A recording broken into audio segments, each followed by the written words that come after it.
لكن تحديت الظروف وخضتها وحدي صبورا مستعينا بالصلاة. كم مرة عصف الأنين بداخلي، كم مرة قد ذاق قلبي من أساه محن تمر، وكم كرهت مصابها. بسم الله الرحمن الرحيم. الحمد لله رب العالمين، والصلاة والسلام على نبينا محمد وعلى آله وأصحابه ومن تبعهم بإحسان إلى يوم الدين. ما بعد، السلام عليكم ورحمة الله وبركاته. It's no exaggeration to say that the issue and the conflict in Gaza has exposed many of the popular speakers. And recently, and I don't mean in the last week or so, but going back a year or two, Hamza Yusuf has been promoting the UAE initiative along with his Sheikh Abdullah bin Bayah. Recently, Hamza Yusuf or Mark Hansen has been embroiled in many controversies, going back to the Syrian conflict. But he attended a conference, and I don't know why certain popular speakers rub shoulders. It's all about appealing to the crowd, clout chasing and whatnot. So we have to recognize that it's not reasonable to think that the unjust, being unjust, will lend an ear to our pleas for justice. So if the principle is sound, the question becomes one of means. Sometimes it's absolutely necessary to suffer in silence. Sometimes that's the means of survival. But it doesn't mean it's final. So you heard Hamza Yusuf at the conference mention that sometimes it's better to suffer in silence. But at the end he adds a caveat and said, but not all the time. Now, his rhetoric has become more brazen, more problematic as the years have gone by. And he doesn't speak with clarity. There's so much ambiguity with his statement. Compilation of clips that I'm going to present will clearly demonstrate that Hamza Yusuf's stances are against Islamic principles. His active involvement or membership with the UAE fatwa boards or committees is clearly a sign that this individual needs to be boycotted, and it is showing. Walillahi alhamd. I will play clips as well. In the audience, people have had enough. And he argues he's not a normalizer, but when we get to the end of the video, we're going to show a series of evidence to suggest that he was part of the committee that agreed or gave the fatwa to normalize relations with the Zionist entity. So he is indeed a normalizer from the apparent. Again, I don't want to add any commentary, but let's just play the clip. I think a very interesting section here, which is jurisprudence and politics. One of the things that modern Muslims have really come to believe is that Islam is a political philosophy, which is very interesting because that at essence is the claim of Zionism. Zionism turned Judaism into a political philosophy. And one of the signs of the end of time is the Prophet ﷺ said that you will follow Bani Israel and you will become like Bani Israel. And so just as Bani Israel wanted a Zionist state, there are now modern Muslims that want this thing called an Islamic state. And an Islamic state is the idea that you can force people to be good Muslim, which is a completely insane idea. It's never existed and it will never exist. If you think religion can be legislated by a government, you're completely deluded. It's a delusional state, and I have no other word for it. And Allah subhanahu wa ta'ala says in the Quran, do you think you can force people to be believers? تُكْرِهُ النَّاسَ عَلَى أَنْ يَكُونُوا مُؤْمِنِينَ. Do you think you can force people to believe? It doesn't work. Islam is an internal this kind of idea that some of these Islamic movements have put out there, we need to reestablish Sharia. You're going to apply Sharia in the modern world. You're going to you create consumer societies, put false desires into people, and then you're going to, cut off their hands when they steal things. Yeah, I don't think it's going to work. So, I'm not an advocate of re-implementation of hudud and all these things. I think it's long gone, it's been long gone, and the Prophet ﷺ said, the sign of jahil. And the last thing الفلسطينيون تركوا العنف وفعلا يعني قالوا نحن ضعاف، نحن عجزة، ساعدونا. والله سيرون كثير من العالم يتعاطفوا معهم، لكن لم يضربوا بهذه الأسلحة التافهة ضد هذه الأسلحة القوية تدمر كل شيء. ثم الناس يظنون أن هذا هم اعتدوا عليهم. هذا هو النظام الآن. هل قدمهم شيئا؟ يعني هذه الطريقة العنيفة هل قدمهم شيء؟ شوف هناك أنا لا أحكم على الفلسطينيين لأن لست في وضعهم، طيب، وممكن الظروف جننت بعض الناس، يعني لأن فعلا هذا وضع صعب. أنا لا يعني لو الفلسطينيين. And also you can see you got obviously Bin Baya, okay, along with all these other scholars talking about the sort of forum that, or those people who are part of his forum, and you can see, as I've zoomed in, Hamza Yusuf, okay, I want to get to him as well. So you see it's all Emirati back. How's that revolution looking for you? You know what the slogan of the Syrian revolution was? Who knows what the slogan was?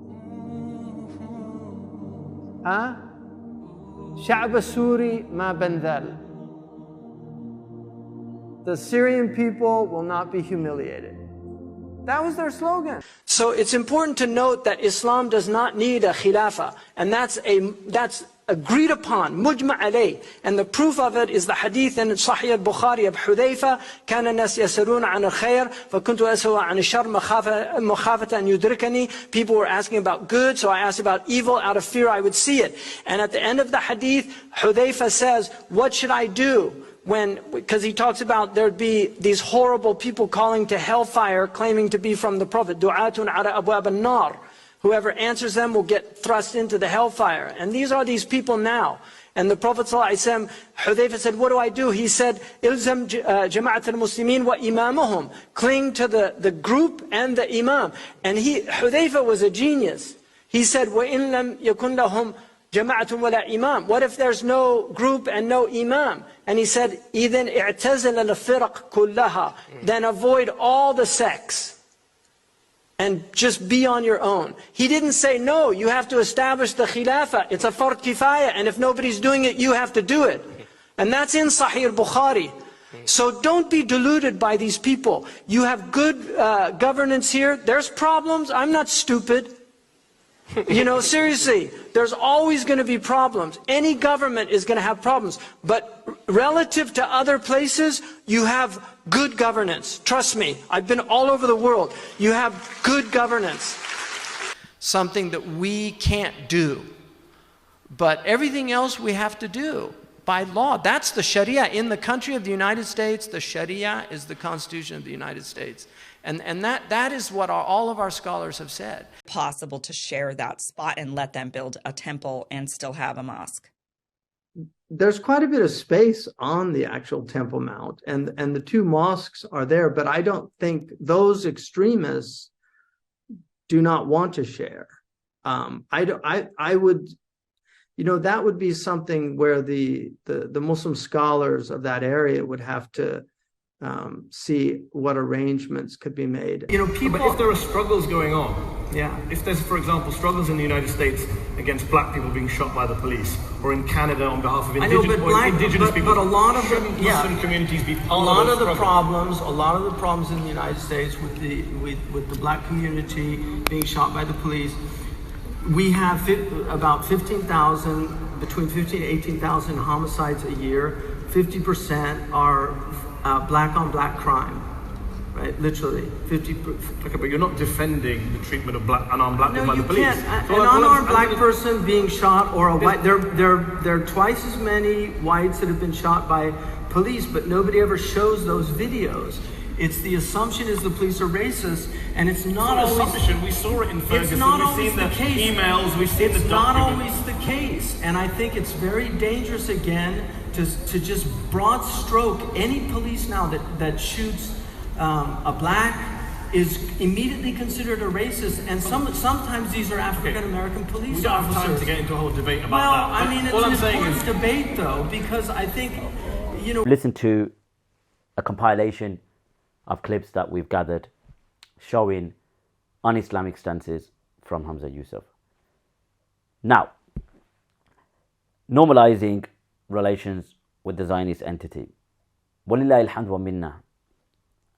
The brothers and the sisters have voiced their concerns at the conference. Walillahi alhamdu wa minna. So let's just show a brief clip of him being confronted, not directly, but heckled to a certain extent. Posted blame on the Palestinians for their suffering, mocking the Syrian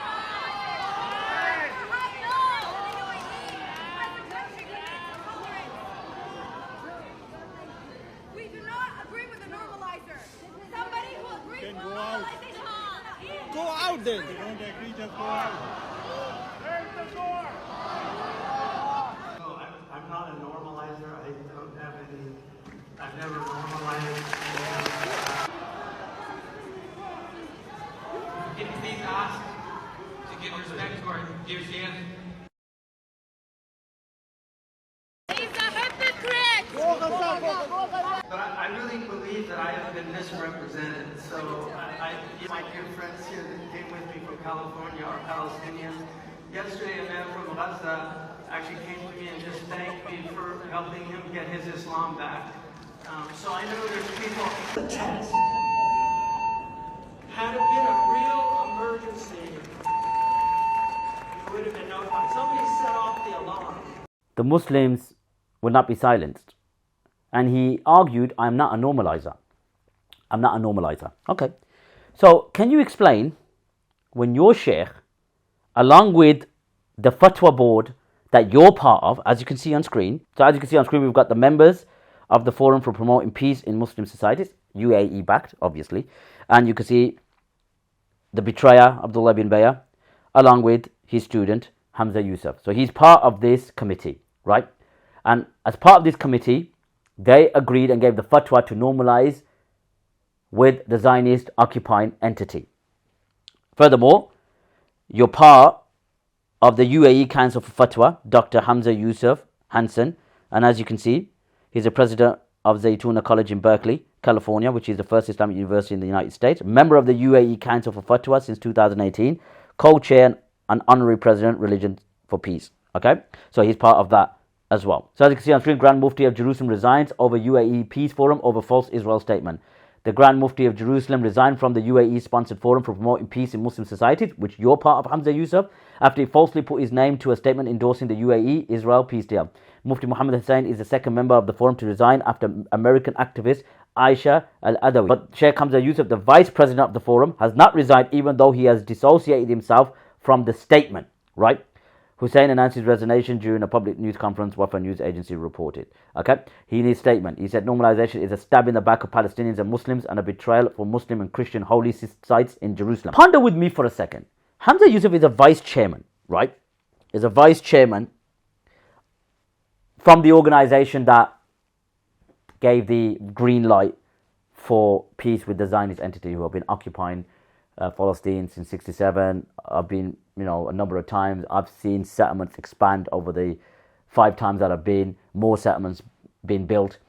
And he's the vice chairman. So naturally, if it's associated with your organization or committee, you have a part to play.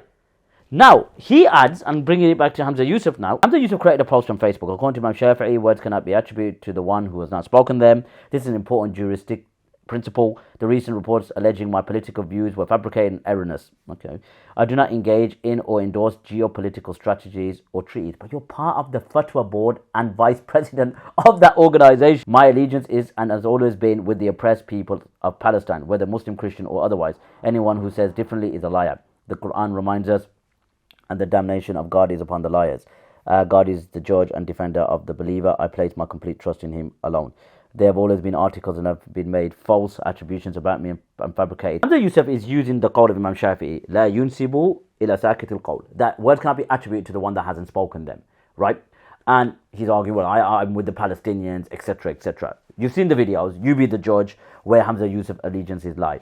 UAE, involvement in Libya, involvement in Yemen, involvement in Sudan as we speak. And every single issue that we present as the people in the conference have stood up for the Palestinian cause. They know you're a normalizer with your rotten sheikh. Add further clarity to the statement of Imam Shafi'i, لا ينسب إلى ساكت القول. There's also another قاعدة فقهية, which is what?